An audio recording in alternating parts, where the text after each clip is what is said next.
ஒரு அழகான நாள். உயரமான கைலாச மலையில தேவர்கள் எல்லாரும் ஒண்ணா கூடியிருந்தாங்க.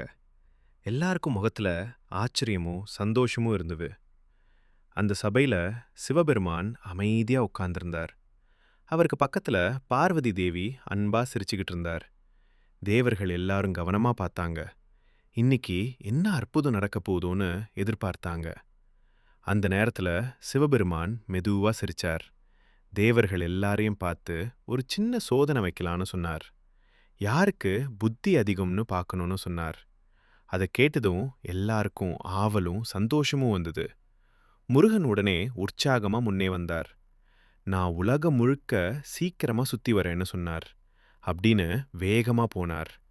எல்லாரும் ஆச்சரியமா பார்த்தாங்க. அப்புறம் விநாயகர் என்ன பண்ணினார் தெரியுமா? அவர் அமைதியா சிரிச்சுக்கிட்டே அங்க நின்னார்.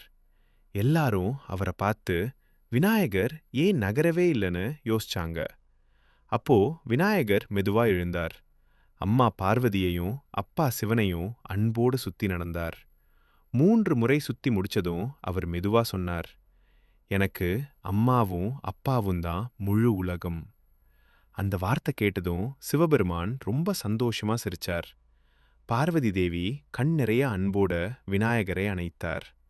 சிவன் சொன்னார், புத்தி வேகத்துல இல்லை குழந்தைகளே, அன்பும் புரிதலும் தான் உண்மையான புத்தி அப்படின்னு சொன்னார்.